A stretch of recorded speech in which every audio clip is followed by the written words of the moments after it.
नाज़रीन, अल्लाह सुब्हानहू व तआला ने हज़रत मूसा अला नबीना अलैहिस्सलाम पर तौरात नाजिल फरमाई थी, मगर आज के यहूदी हज़रात तौरात से ज्यादा तलमूद पढ़ते नजर आते हैं। ये खुद को अहले किताब यानी तौरात रखने वाला कहते हैं, जो कि अल्लाह सुब्हानहू व तआला का कलाम है, मगर सच्चाई ये है कि उनके पास दरअसल दो किताबें हैं। एक तो तौरात जिसे वो अल्लाह सुब्हानहू व तआला की दी हुई किताब मानते हैं, और दूसरी तलमूद है। ये तलमूद खुद इंसानों की यानी यहूदी उलमा की लिखी हुई है, जिससे हम उनकी हदीस तो नहीं कह सकते, मगर तलमूद सबसे ज्यादा यहूदियों के दरमियान इस वक्त पढ़ी जाने वाली किताब है। और तौरात में जहाँ पर अल्लाह के अहकामात, हिदायत और रसूमात मौजूद हैं, तो तलमूद के अंदर तौरात का एक हिस्सा तो जरूर मौजूद है, मगर सबसे ज्यादा हिस्सा मजहबी हजरात के ख्यालात, उनकी गौर व फिक्र और उनकी डिबेट्स का खुलासा है, जो हुकूमत करने के तरीके, सोसाइटी पर कंट्रोल, मजहबी रसूमात, खानदानों के अंदर और उनके दरमियान ताल्लुकात, माशियत, तालीम और तरबियत, ज़राअत करने के तरीके और दीगर तमाम मामलात के मुताल्लिक मालूमात मौजूद हैं। ये सिर्फ एक जमाने के नहीं बल्कि हर जमाने में होने वाली डिबेट, रिसर्च, ख्यालात और हिदायत का मजमूआ है, क्योंकि उसके अंदर मेडिसन, एस्ट्रोनॉमी,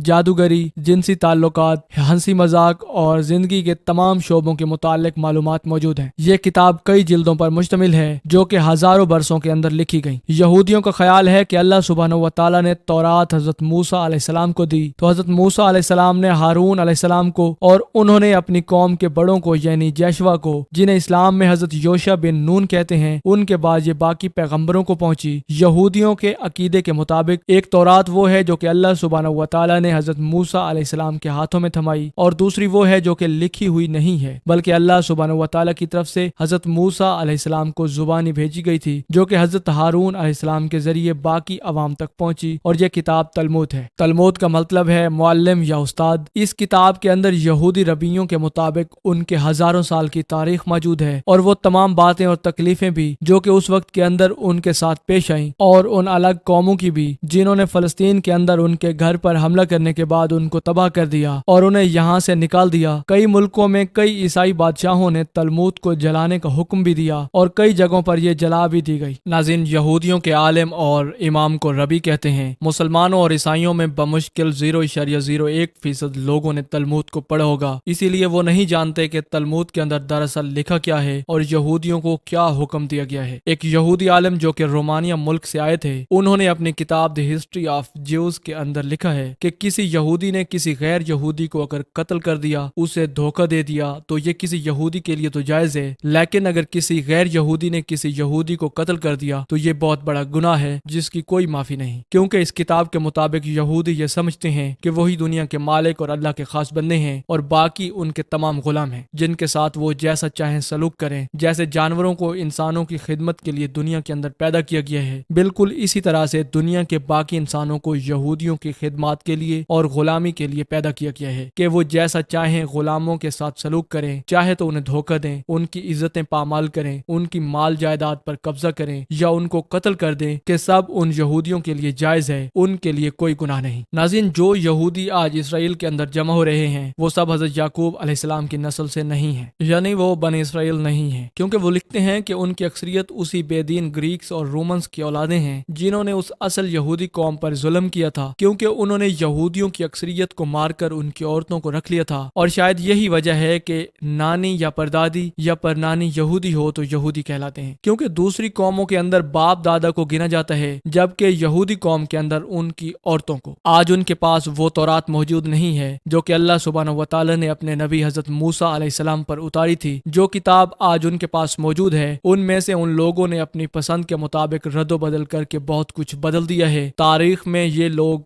जिस मुल्क के अंदर जाकर बसे, उस मुल्क के लोगों ने उनकी मुनाफकत, साजिशी दिमागों और उनकी सफाकियत को देखकर उन्हें बाहर निकाल दिया, क्योंकि ये हमेशा उनके मुल्क की माशियत से खेलते रहे हैं और उन्हें साजिशों के जरिए कमजोर करने के अंदर लगे रहते हैं। जर्मनी के नाजियों ने उन पर बहुत जुल्म किया, लाखों यहूदियों को कत्ल किया, जिसके लिए ये हमदर्दी के मुस्तहिक हैं, लेकिन उसके बजाय ये दुनिया के इंसानों को उस तरह से ट्रीट न करते, उस चीज से सबक सीख कर दुनिया के बाकी इंसानों के साथ रहमदिली करते। लेकिन उन्होंने इसका उलट किया। जब उन्हें एक मुल्क इसराइल दिया गया तो वहां के मकामी लोगों पर उन लोगों ने वही जुल्म सतम शुरू कर दिया जो कि नाजियों ने उनके साथ किया था या बाकी यूरोपीय मुल्कों ने किया। दरअसल आज के फलस्तीनी ही पहले के असल यहूदी हैं, जो कि बाद में इस्लाम कबूल करके मुसलमान हो गए थे, लेकिन आज कत्ल गारत करना यहूदियों का अहम तरीन मशगला बन चुका है, क्योंकि बदकिस्मती से अहले अरब मुसलमानों के अंदर इतनी اتنی طاقت نہیں ہے کہ وہ فلسطینی مسلمانوں کو ان کے ظلم سے بچا سکیں۔ یہی وجہ ہے کہ فلسطینی آج اپنی لڑائی خود لڑنے پر مجبور ہیں۔ لیکن یہودیوں میں بھی کچھ ایسے یہودی ہیں جو کہ ان کے ظلم کو خود پسند نہیں کرتے اور کھلم کھلا اس کی مخالفت کرتے ہیں، اور بالکل آج بھی کر رہے ہیں۔ یوں تو اس کی بہت ساری مثالیں موجود ہیں، مگر کچھ نوبل انعام یافتہ اور اعلیٰ تعلیم یافتہ لوگ جو کہ ہر صدی کے اندر ان لوگوں کو آئینہ دکھاتے رہے ہیں، ان کے ناموں کو یہاں ذکر کرنا بہت ضروری ہے، جو کہ دراصل وہی لوگ تھے جنہوں نے ان کو درست بات دکھائی، یعنی ان کو آئینہ دکھایا۔ مشہور تاریخ دان ڈائیو کیسز، پہلی صدی کے مشہور لکھنے والے رومن مارکس سیسریو، مشہور گریک ہسٹورین سیکولس ڈائیورڈیس، 16ویں صدی کے مشہور مارٹن لوتھر، آکسفورڈ یونیورسٹی کے یہودی پروفیسر گولڈن سمتھ، 20ویں صدی کے مشہور برٹش ڈرامہ نگار شاہ جارج بینلڈ وغیرہ۔ مگر افسوس کی بات یہ ہے کہ یہودیوں نے دوسری قوموں کو اپنے میڈیا پالیٹکس اور اپنے اکانومی کے اداروں سے جکڑ کر ایسی پٹی پڑھائی ہے کہ یہ سب کے سب ان کے ہمدرد بن گئے ہیں۔ ان کو دیکھ کر یہ نہیں کہا جا سکتا کہ یہ اسی نسل سے تعلق رکھتے ہیں جسے اللہ نے فرعون کے ظلم و ستم سے نجات دلائی اور دریائے نیل کا سینہ چیر کر ان کے لیے راستہ بنایا تھا۔ یہ لوگ حضرت یعقوب علیہ السلام اور حضرت موسیٰ علیہ السلام کی نسل کے تو بالکل نہیں ہو سکتے۔ یہودیوں کا یقین ہے کہ تورات کی طرح تلمود بھی آسمانی کتاب ہے، اور یہی نہیں بلکہ ایک گروہ ان کے اندر ایسا بھی ہے جو کہ اس کتاب کو تورات سے بھی افضل مانتا ہے، کیونکہ خود تلمود کے اندر لکھا ہے کہ اگر کوئی شخص تورات کو حقارت کی نظر سے دیکھتا ہے تو اس کے اندر حرج کی کوئی بات نہیں، لیکن تلمود کا ادب کرنا ضروری ہے۔ یہ ایک ایسی کتاب ہے جو کہ یہودیوں کے واقعات اور ماضی میں ان کے ساتھ کیے گئے ظلموں کی داستان کو بیان کرتی ہے، مگر یہ کوئی عام کتاب نہیں بلکہ ایک مکمل پالیسی اور منظم منصوبہ بندی ہے جو کہ یہودیوں کو یہ بتاتی ہے کہ دنیا کے باقی انسان کیڑے مکوڑے اور جانور ہیں، ان کو جانوروں کی طرح، غلاموں کی طرح استعمال کیسے کرنا ہے۔ لیکن اصل میں جیسا کہ یہودی سمجھتے ہیں، بلکہ یہ کتاب خطرناک سیاسی دستاویز ہے جسے یہودی ربی کونسل نے بڑی ارکریزی سے تیار کیا تھا، اور یہودی علماء نے دنیا کے باقی انسانوں سے تاریخ کے اندر اپنے اوپر کیے گئے ظلموں کا بدلہ لینے کے لیے اس کو تیار کیا تھا۔ اسی لیے اگر کوئی یہودی اسے کسی غیر یہودی کو پہنچا دے تو اس کی سزا صرف اور صرف موت ہے، لیکن اپنے ہی گھر کے لوگوں نے کئی بار اس ظلم و وحشت پر جو کہ اس کتاب کے اندر بیان کی گئی ہے، خاموشی کو توڑ کر دنیا کے سامنے اس کی شیطانی حقیقت کو بیان کیا۔ اس کتاب میں اللہ سبحانہ و تعالی اور اس کے پیغمبروں حضرت آدم علیہ السلام، اماں حوا علیہ السلام اور ان کی ماں حضرت مریم علیہ السلام کے متعلق انتہائی نازیب الفاظ استعمال کیے گئے ہیں جو کہ یہاں پر بیان کے قابل ہی نہیں ہو سکتے۔ اس کے علاوہ یہودیوں کی خود پرستی اور انسانیت مخالف یہودی عقائد جو کہ آج بھی ان کے مذہبی عقائد کے طور پر لکھے ہیں کہ خدا کا دن 12 گھنٹوں پر مشتمل ہے، شروع کے 3 گھنٹوں کے اندر خدا تورات کا مطالعہ کرتا ہے اور اس کے بعد 3 گھنٹے دنیا و آسمان کے اندر اپنے حکم جاری کرنے کے اندر گزار دیتا ہے، اور اس کے بعد 3 گھنٹے وہ دنیا کو روزی دیتا ہے، اور اپنے